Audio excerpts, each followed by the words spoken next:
Vamos ler a palavra no livro de Hebreus, no Novo Testamento, no capítulo 11, o famoso capítulo dos heróis da fé.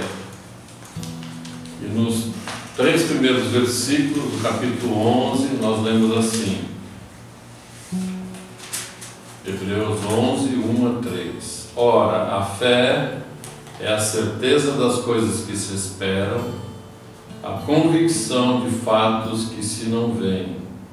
Pois pela fé os antigos obtiveram um bom testemunho. Pela fé entendemos que foi o universo formado pela palavra de Deus, de maneira que o visível veio a existir das coisas que não aparecem. E lá mais adiante, no mesmo capítulo, dos versos 32 a 34. O que mais direi? Certamente me faltará o tempo necessário para referir o que há a respeito de Gideão, de Baraque, de Sansão, de Jefté, de Davi, de Samuel e dos profetas, os quais, por meio da fé, subjugaram reinos, praticaram a justiça, obtiveram promessas, fecharam a boca dos leões, extinguiram a violência do fogo, escaparam ao fio da espada, da fraqueza tiraram força, fizeram-se poderosos em guerra, puseram em fuga exércitos de estrangeiros. Até aqui. Há muitos trechos dos evangelhos, Jesus constantemente falava a respeito da necessidade da fé. Ele lembrava aos seus discípulos constantemente que eles precisavam ter fé, que eles deveriam sempre ter fé, que eles eram de pouca fé, que eles não estavam exercendo a fé. Quando ele veio aquela vez caminhando sobre as águas e Pedro disse: Senhor, diz para eu ir contigo, né? Ele disse: vem. Pedro começou a caminhar, mas a palavra de Deus fala que quando ele olhou para a força do vento, para a força das ondas, quem conhece o mar sabe que as ondas furiosas, altas, elas assustam mesmo, né?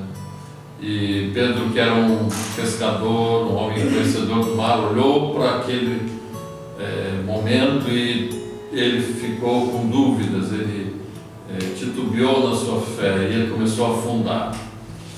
E ele pediu ao Senhor Jesus que lhe socorresse, e Jesus lhe toma pela mão e o levanta e tira de dentro das águas e diz: por que duvidaste?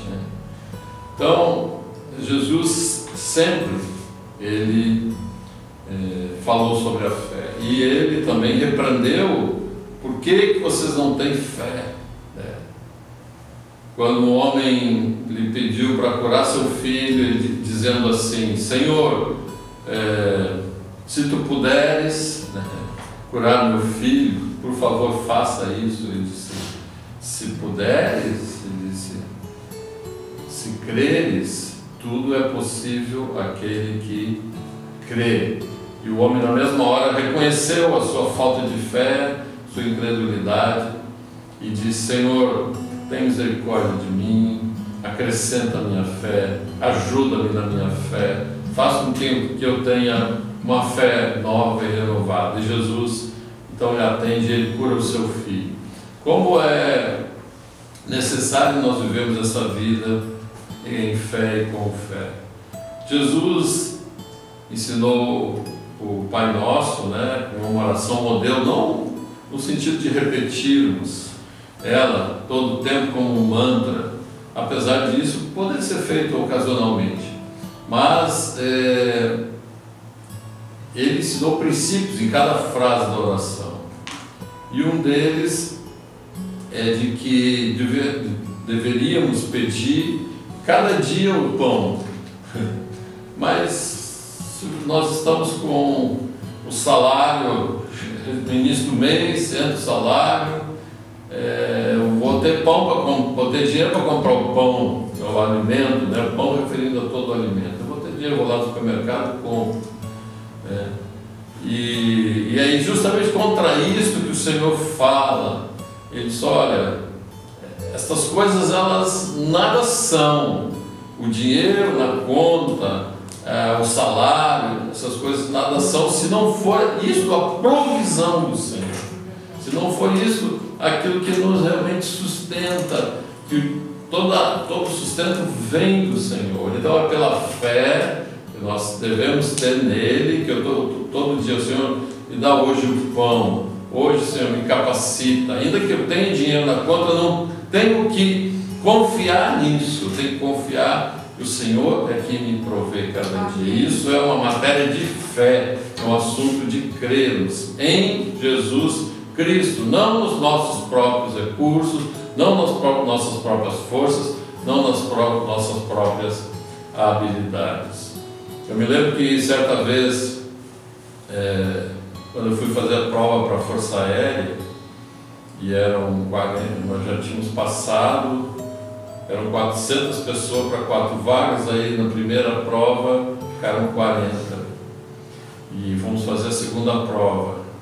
E aí quando chegamos lá, eu soube que um dos candidatos, que também era oficial temporário como eu, ele era cheio de mestrado, estava fazendo doutorado e tinha uma formação muito grande, e eu pensei comigo, são 3 vagas agora. essa já é dele, né? Assim, no sentido de que eu estava ali duvidando e confiando em mim, né? Confiando em mim naquele momento. Mas eu, antes da prova, clamei ao Senhor e pedi a sua misericórdia, pedi que a sua graça me sustentasse, estivesse comigo, e que eu confiava nos planos e nos propósitos do Senhor. E, por incrível que pareça, né, pela misericórdia do Senhor, fui aprovado. O Senhor fez isso. O Senhor abriu a minha mente, o Senhor me deu instrução, o Senhor fez lembrar de todos os conceitos que tinha aprendido no curso, na faculdade, e naquele momento, então, eu pude ser aprovado, porque ele tinha um propósito também nesta carreira, para que nós chegássemos ao Pará, ao Amazonas, estivéssemos na missão Cristailim e hoje estivéssemos pastoreando também uma igreja. Era seu plano. E nós somos muitas vezes levados a momentos difíceis em que temos que exercer a fé, temos que confiar no Senhor. Eu tenho certeza que vocês conhecem esta palavra que está em Isaías 54:17, e talvez alguém até tenha escrito ela lá na geladeira, né? Tenha dentro da sua carteira, ou tenha a Bíblia aberta, porque é uma palavra que tem uma promessa muito rica, muito preciosa, né? É Isaías 54:17, diz assim: toda arma forjada contra ti não prosperará. Toda língua que ousar contra ti em juízo, tu a condenarás. Esta é a herança dos servos do Senhor, e o seu direito que de mim procede, diz o Senhor.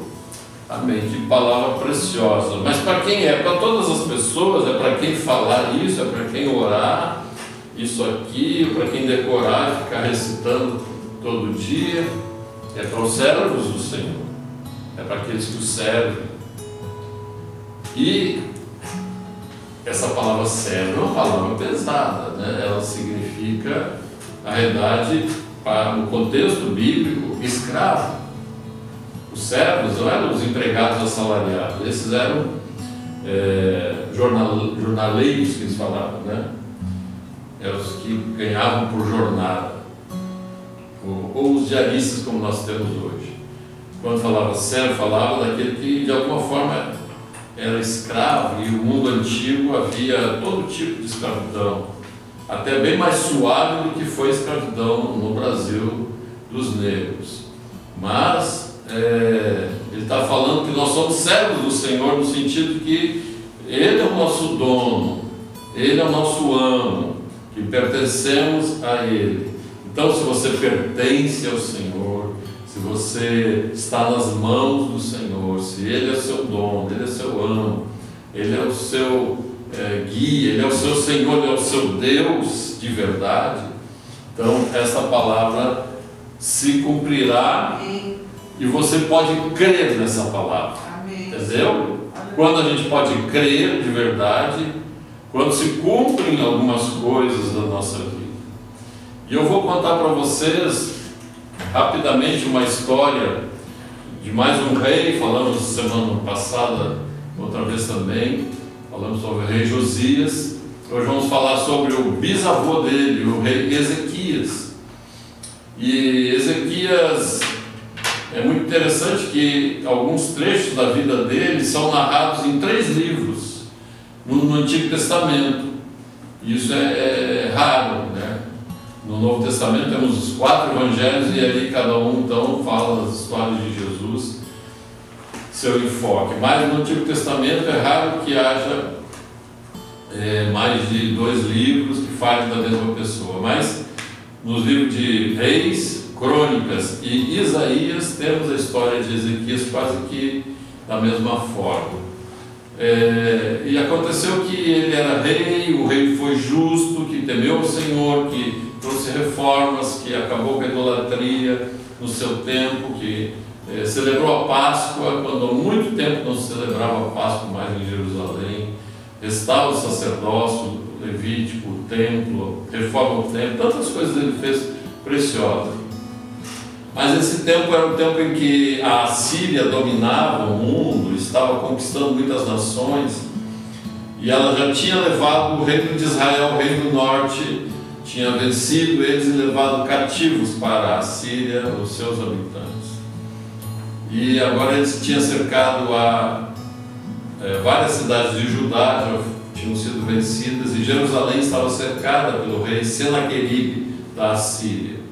E diz a palavra que tanto Ezequias como Isaías clamaram ao Senhor, se colocaram diante de Deus como aqueles que eram responsáveis por seus súditos, né? O povo de Israel, o povo de Judá e Jerusalém, todo dependia de que Deus agisse, porque aquele exército era muito grande, 135 mil homens estavam cercando a cidade, e isso começa a faltar suprimento, porque não entra mais suprimento, e começa a haver toda aquela tristeza e angústia, né, de uma cidade cercada. Falta água, falta alimento, e começa a haver desespero nas vidas. E muitas vezes as cidades se rendem porque não tem mais como sobreviver, e apesar dos seus muros as proteger. Então Jerusalém estava sitiada, cercada por Senaqueribe com 185 mil homens. E eles clamam ao Senhor, eles chegam ao Senhor, pedem ao Senhor e confiam no Senhor, e o Senhor lhes dá o livramento. Numa noite um anjo vai ao acampamento assírio e uma peste acomete, né? Não sei se foi a Covid daquela época, uma peste acomete o acampamento inteiro e milhares de soldados são mortos. Aí Senaqueribe volta humilhado para a Síria. Quando ele entra lá no seu templo, lá do seu Deus, seus próprios filhos lhe assassinam. Para mostrar que quando confiamos no Senhor, clamamos a Ele e somos do seu povo, somos seus servos, o Senhor ouve a oração e nenhuma arma forjada contra nós prosperará. Amém? Senhor. Mas há uma palavra e há uma ação na vida do cristão que é fundamental, que ela anda, assim como eu ando de mão dada com a minha esposa, a fé e o arrependimento andam de mão dadas. Não pode haver fé sem que haja um coração humilde e arrependido. Por quê? Porque nós somos pecadores, falhamos constantemente, erramos diante do Senhor e precisamos viver uma vida de quem se humilha diante do Senhor reconhece essa condição, reconhece que temos dificuldades, que precisamos do perdão, que o sangue de Jesus nos purifique de todo pecado, precisamos confessar as nossas falhas. E esse grande rei que teve essa grande vitória, ele de alguma forma o seu coração se exaltou, já pensou? Ele começou as outras nações trazerem presentes, reconhecer, achando que talvez foi o próprio Ezequias que de alguma forma fez com que o exército morresse. E diz a Bíblia que o seu coração se exaltou. Então Isaías veio, mesmo que orou com ele, que buscou o Senhor, Isaías veio e disse para ele: olha, põe em ordem a tua casa, porque você vai ficar doente e vai morrer. Põe as coisas tudo em dia. Aí o rei Ezequias, assim que Isaías saiu, ele começou a chorar. Diz a Bíblia que ele chorou amargamente. E ele se humilhou diante do Senhor. Ele reconheceu, pediu ao Senhor que o Senhor se lembrasse daquilo de bom que ele tinha feito. Em duas passagens ele fala isso, mas em outra diz que ele se humilhou e reconheceu os seus pecados. Ele arrependeu-se das suas falhas, arrependeu-se dos seus pecados. Ele já era um rei justo, que andava nos caminhos do Senhor, mas teve momentos em que ele se ensoberbeceu, não andou corretamente como um servo do Senhor.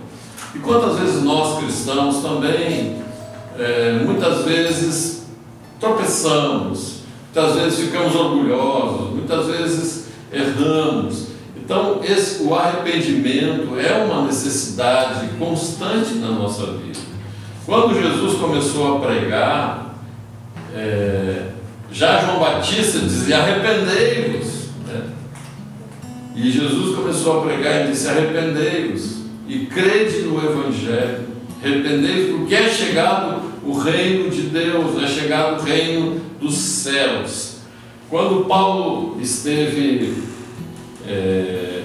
em Éfeso, depois ele ficou ali 2 anos na igreja, formando aquela igreja.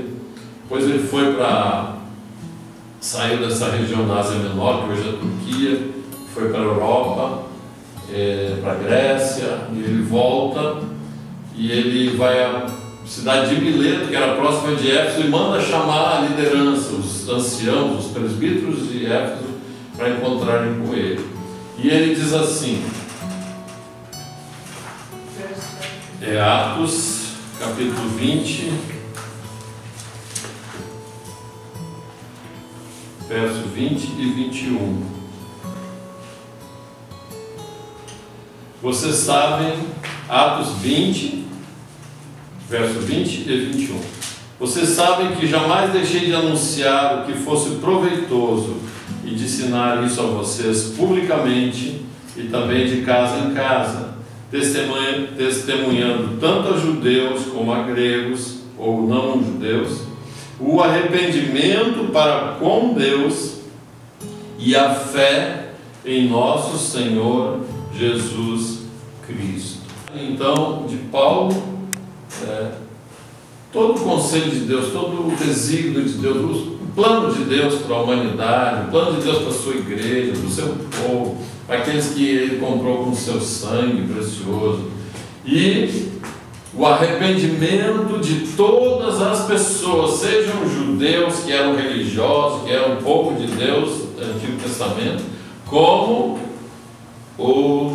os não-judeus que serviam, eram povos pagãos que adoravam todo tipo de maluquice de deuses. Mas que tanto judeus como não-judeus deveriam se arrepender, seu arrependimento para com Deus e a fé no Senhor Jesus Cristo. Amém. Olha como essas duas palavras, essas duas ações andam juntas, para nós realmente exercermos esta fé, que nos guarda, nos protege, que nos sustenta, que nos fortalece. Nós devemos também ter um coração quebrantado e arrependido. No livro de Hebreus, mais adiante, em outro trecho, no capítulo 13, fala que uma referência à igreja como sendo a assembleia dos justos aperfeiçoados. O que são justos aperfeiçoados? Como que é que o justo é aperfeiçoado, se ele já é justo, né? Mostra que aquele que ama o Senhor, que entregou o seu coração a Ele, que faz parte da igreja do Senhor, não a igreja nominal, eu sou membro de uma igreja, não, a igreja realmente que é aqueles que são salvos por Cristo, aquele que aceitou de coração a Cristo como Senhor, como Salvador da sua vida, e reconhece os seus pecados, pede perdão. Então, essa pessoa se torna justo, por quê? Porque o Senhor cancela os seus pecados e não há mais acusação contra ele. Então, quem não tem nenhuma acusação se torna justo. Amém? Amém.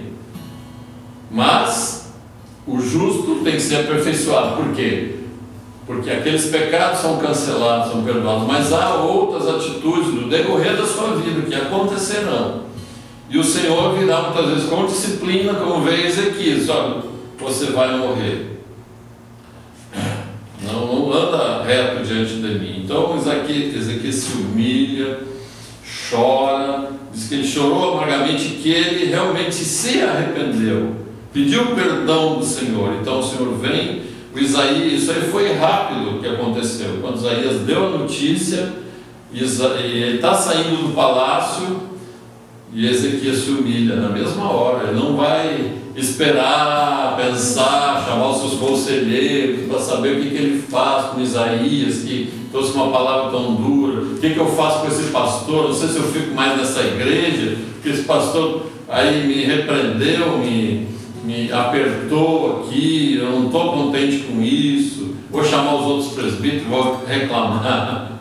Será que é assim que ele fez? Não, ele, na mesma hora, reconheceu as suas falhas, se humilhou, e Deus toca no coração de Isaías: volta, Isaías, vai lá e diz para ele que a oração dele foi ouvida e que o Senhor está lhe dando mais 15 anos de vida, em virtude dele ter arrependido, quebrantado o seu coração diante do Senhor. Então, ele era um rei justo, mas teve falhas, ele foi aperfeiçoado por esse momento de tribulação, de dificuldade. E eu me lembro algumas vezes na minha vida que, sendo cristão, andando com nossa família nos caminhos do Senhor, mas talvez um tempo enfraquecido, um tempo frio para com Deus, e veio uma disciplina do Senhor. E eu sei que naquela disciplina eu tive que tomar atitudes para com o Senhor. E eu me lembro de um tempo que eu cheguei do trabalho e logo fui para o meu quarto, me ajoelhar diante do Senhor e clamar e chorar diante dele: Senhor, eu quero a Ti, eu não quero outro caminho. Eu tenho errado, tenho falhado, tenho sido frio, tenho sido desleixado para contigo. Tem misericórdia, perdoa-me, Senhor, perdoa a minha vida. E o Senhor perdoa a minha vida. Estamos aqui até hoje. O Senhor nos leva então nessas situações que nós temos que entender que a fé é necessária, mas a fé tem que estar também num coração humilde, num coração quebrantado, num coração arrependido, porque diz a palavra: um coração quebrantado e contrito, o Senhor não rejeitará. Amém? E eu anotei aqui várias passagens, eu não vou ler todas, né? Mas algumas delas que falam sobre a necessidade do arrependimento. Orientou-lhes Pedro: arrependei-vos e cada um de vós seja batizado em nome de Jesus Cristo para o perdão de vossos pecados, e recebereis o dom do Espírito Santo. E mais ainda na frente ele fala: arrependei-vos, portanto, e convertei-vos, para que assim sejam apagados os vossos pecados. Vejam como precisamos de arrependimento. Apesar de Cristo ter feito a sua obra na cruz, derramou seu sangue, que possibilita o perdão, e o lavar regenerador das nossas vidas, nós precisamos arrepender do nosso pecado. Outras palavras, Pedro tinha ido ao centurião Cornélio e todos os seus soldados e funcionários e família reunidos, e ali ele anunciou o evangelho aos romanos, e veio o Espírito Santo sobre aquela assembleiazinha pequena, aquela casa, e foi derramado como no dia de Pentecostes, ou foi sobre os discípulos de Jesus. E Pedro explicou isso quando ele teve que explicar para os judeus por que ele tinha batizado aqueles homens romanos, que não eram judeus. Os judeus ainda não estavam entendendo bem. E Pedro explica essa história e ele termina assim: diante do que for exposto, ninguém apresentou qualquer outra objeção, e passaram a glorificar a Deus, exclamando: sendo assim, Deus conceder até mesmo aos não-judeus o arrependimento para a vida. Você quer vida verdadeira, vida eterna, uma vida que tem qualidade, uma vida que traz alegria, paz, satisfação nesse tempo já, e a vida eterna no futuro? Arrependa-se dos seus pecados constantemente. Tenha uma vida humilhada diante do Senhor. Reconheça as suas falhas. Em épocas passadas, Deus não levou em conta essa falta de sabedoria, mas agora ordena que todas as pessoas, em todos os lugares, cheguem ao arrependimento. Arrependimento é isso, é uma ordem. Isso é muito interessante. Jesus disse assim: arrependei-vos, porque é chegado o reino dos céus. Que tempo de verbo é esse, né? Tempo e modo. É o imperativo. Ele está falando, ele está dando uma ordem. A ordem não é uma opção que você escolhe, não. A ordem, você obedece ou desobedece.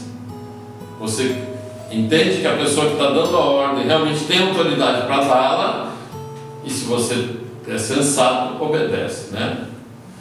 Como diz, manda quem pode, obedece quem tem juízo.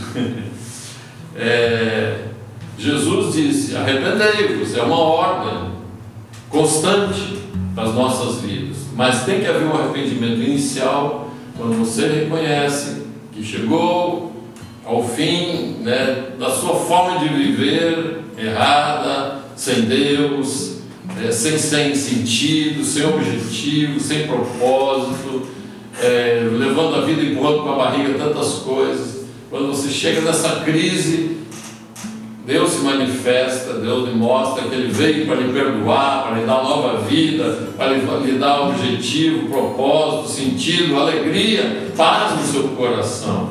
Então você se arrepende pela primeira vez dos seus pecados, aceita Cristo, recebe a Cristo, mas durante o decorrer da vida, nós precisamos, como Ezequias teve esse momento que ele também errou, reconheceu suas falhas, seus pecados, e precisou pedir perdão do Senhor, e o Senhor lhe atendeu. Então, quando nós estamos vivendo essa vida, essa palavra aqui se cumpre, porque ela é para a igreja do Senhor, para aqueles que andam nos seus caminhos e vivem constantemente colocando suas vidas diante dele. Isaías 54, 17.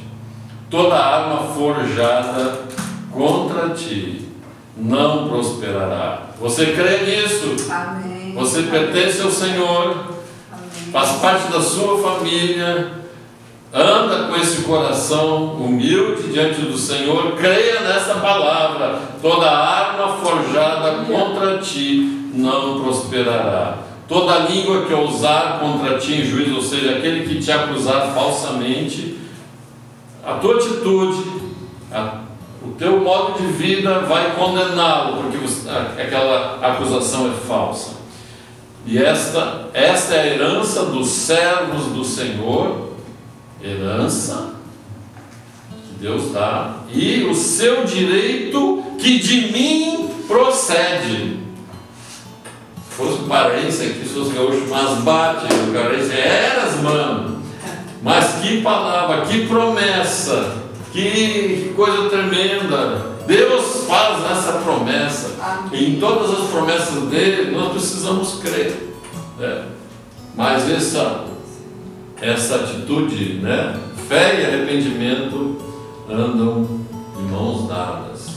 Tenha o seu coração arrependido, quebrantado, e a fé crescerá no seu coração, e essas palavras todas se cumprirão. Aleluia. Vamos orar.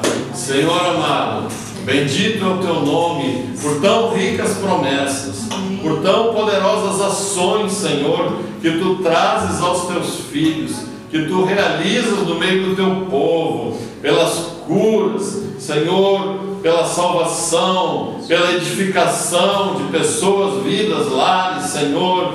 Oh Deus, realmente tu é aquele que é poderoso para botar em fuga exércitos estrangeiros. Tu é aquele que nos dá novas chances, que nos dá recomeço quando nós nos arrependemos diante de Ti. Tu possibilita que tantas coisas preciosas possam acontecer na nossa vida. Senhor amado, é aquele que nos socorre em todo o tempo, está conosco, prometeu estar conosco. Ajuda-nos a ter esse tipo de coração, Senhor, que sempre confessa a Ti a falha, a carência, a necessidade, e busca ser restaurado, busca ser fortalecido, para que nos tornemos a igreja dos justos aperfeiçoados pela Tua graça sobre nós. Em nome de Jesus, que Tua igreja seja abençoada, que aqueles que nos ouvem, que possam entender também essa palavra, Senhor. Aqueles que ainda não entregaram o seu coração a Ti, possam entender a necessidade que tem de terem um coração arrependido e correrem imediatamente para os Teus pés e buscarem a salvação que somente há na Tua pessoa. No nome de Jesus. Amém. Amém.